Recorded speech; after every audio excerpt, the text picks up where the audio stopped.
కరీంనగర్లోని PMJ jewellery షాపులో కాల్పులు కలకలం సృష్టించాయి. బైకులపై వచ్చిన 5గురు దుండగులు కస్టమర్ల షాపుల్లోకి ప్రవేశించారు. నగలు చూపించిన తర్వాత గన్తో బెదిరించారు. సిబ్బందిపై కాల్పులు జరిపి నగలను దోచుకు వెళ్లారు. దుండగుల కాల్పుల్లో 4 సిబ్బందికి గాయాలయ్యాయి. వారిని ఆసుపత్రికి తరలించి చికిత్స అందిస్తున్నారు. చోరీ చేసిన ఆభరణాలతో వెళుతూ ఓ దుండగుడు కింద పడిపోయాడు.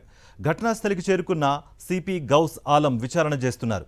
జ్యువెలరీ షాప్ సమీపంలోని డ్రైనేజ్లో కత్తెర, ప్లాస్టర్, తుపాకీ మ్యాగజైన్ పోలీసులు గుర్తించారు. ఘటనా స్థలంలోనూ బుల్లెట్లను గుర్తించారు. సీసీటీవీ ఫుటేజ్ ఆధారంగా దుండగుల కోసం ప్రత్యేక బృందాలతో గాలింపు చర్యలు ముమ్మరంగా కొనసాగిస్తున్నారు.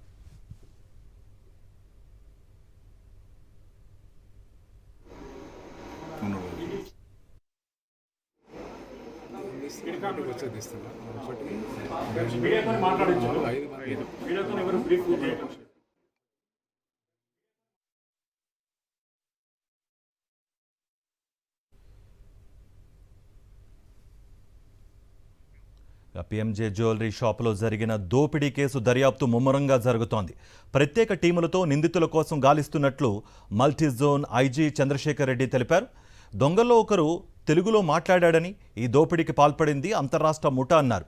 సీసీటీవీ ఫుటేజ్లు, క్లోజ్ టీం ఆధారంగా దర్యాప్తు చేస్తున్నట్టుగా తెలిపారు ఐజీ.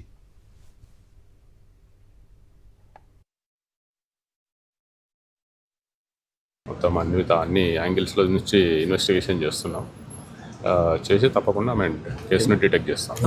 సీసీ ఫుటేజ్లు ఉన్నాయి, అలా ఫేసెస్, సీసీ ఫుటేజ్లు, టూ మోటార్ బైక్స్ మీద వచ్చారని ఇవి ఉన్నాయి క్లూస్. వీటి ఆధారంగా మేము చేస్తున్నాం. ఇప్పుడు దానికి మళ్ళీ ప్రీవియస్ సీసీ ఫుటేజ్లు అన్నీ చెక్ చేయాలి, అవన్నీ చెక్ చేస్తున్నాం.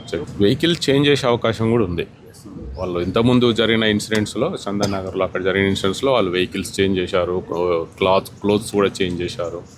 కాబట్టి చేసే అవకాశం ఉంది. కాబట్టి అన్ని యాంగిల్స్ నుంచి మేము ఎంక్వైరీ చేస్తున్నాం. హైదరాబాదు ఆ చుట్టుపక్కల జరిగినాయి, ఇంతకుముందు జ్యువెలరీ షాప్లో జరిగినాయి, మేడ్చల్లో జరిగినాయి, చందన్ నగర్లో జరిగింది, అక్కడ జరిగినాయి. ఇందులో మ్యాక్సిమం అన్ని కేసులలో అంతర్రాష్ట్ర నేరస్తులే పాల్గొన్నారు. బయట రాష్ట్రాల నుంచి వచ్చి తుపాకులతో వచ్చి చేయడం జరిగింది. ఈ రీసెంట్గా అయితే చందన్ నగర్ ఒక 2 years బ్యాక్ చందన్ నగర్లో వాళ్ళంతా అరెస్ట్ అయ్యారు. వాళ్ళంతా బీహార్, యూపీ ఆ స్టేట్ నుంచి వచ్చారు వాళ్ళు. కాబట్టి ఎక్కువగా ఇది అంతర్రాష్ట్ర నేరస్తులే చేసే అవకాశం ఉంది. అయితే ఇందులో మాత్రం ఒక అతను తెలుగులో మాట్లాడారు. కాబట్టి తెలుగులో మాట్లాడారంటే డెఫినెట్గా అక్కడి నుంచి వచ్చి ఇక్కడ సెటిల్ అయ్యి తెలుగు నేర్చుకున్న అతను అయి ఉండాలి, లేదంటే స్థానికుడన్న అయి ఉండాలి, కలిసి ఉండొచ్చు లోకల్గా ఒకరితోనే.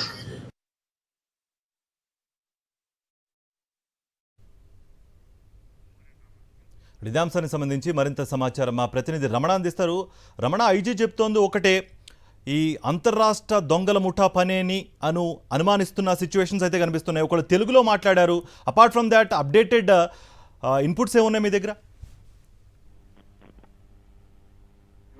జరిగిన అంశంలో పూర్తిగా పోలీసులు దర్యాప్తును ముమ్మరం చేశారు. ఎందుకంటే చాలా వేగవంతం చేసి ఎక్కడికక్కడ నాకాబందీలు ఏర్పాటు చేసి దుండగులను పట్టుకునే ఒక ప్రక్రియ అయితే కొనసాగుతుంది. ఈ క్రమంలోనే multi zonal IG Chandrasekhar Reddy ఇక్కడికి వచ్చి పరిశీలించారు. దీంతో ఈ నేపథ్యంలో మీడియాతో మాట్లాడారు. అయితే గతంలో మనం చూస్తే కనుక చాలా చోట్ల ఏటీఎంలను కర్ణాటకకు సంబంధించిన బ్యాచ్లు కొంతమంది పగలగొట్టి ఎత్తుకపోవడం అనేది ఈ మధ్య కాలంలో చూసాము. మనము రాజన్న సిరిసిల్ల జిల్లాలో కూడా ఇట్లాంటి ఘటన జరిగింది. సో ఆ ఒకటి అనుమానం అటువైపు కూడా అనిపిస్తుంది. మరొక వైపు ఇప్పుడు ఐజీ చెప్తున్న దాని ప్రకారము ఉత్తరప్రదేశ్, బీహార్ కు సంబంధించిన గ్యాంగులు కావచ్చు అనే ఒక అనుమానం ఉంది. మరొక వైపు చూస్తే గతంలో చొప్పదండిలో ఎస్బీఐలో కొంతమంది దుండగులు టెర్రరిస్టులు లోపలికి చొరబడి గన్స్ చూపించి బెదిరించిన దాఖలాలు అనేటివి కూడా అప్పుడు కలకలం రేపాయి. కాబట్టి ఒకవేళ యాంటీ సోషల్ ఎలిమెంట్స్ అలాంటి కోణంలో కూడా ఇంకేమన్నా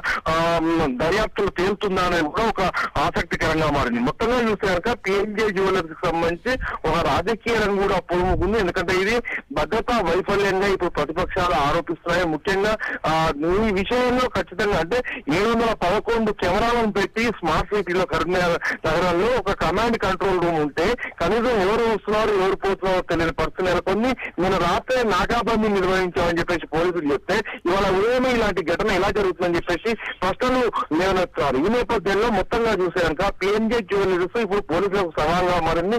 దీన్ని పోలీసులు ఎంత త్వరగా చేయిస్తారనేది మాత్రం చూడాల్సింది. ఉంది. ఇది మొత్తంగా కేవలం కరీంనగర్ రాష్ట్ర పోలీసుకు కరీంనగర్ జిల్లా పోలీసుకి కాదు, ఇది మొత్తం రాష్ట్ర పోలీసుకి ఒక సంచలన కేసుగా కూడా చూడాల్సి ఉంటుంది. కార్తీక్. Thank you Ramana.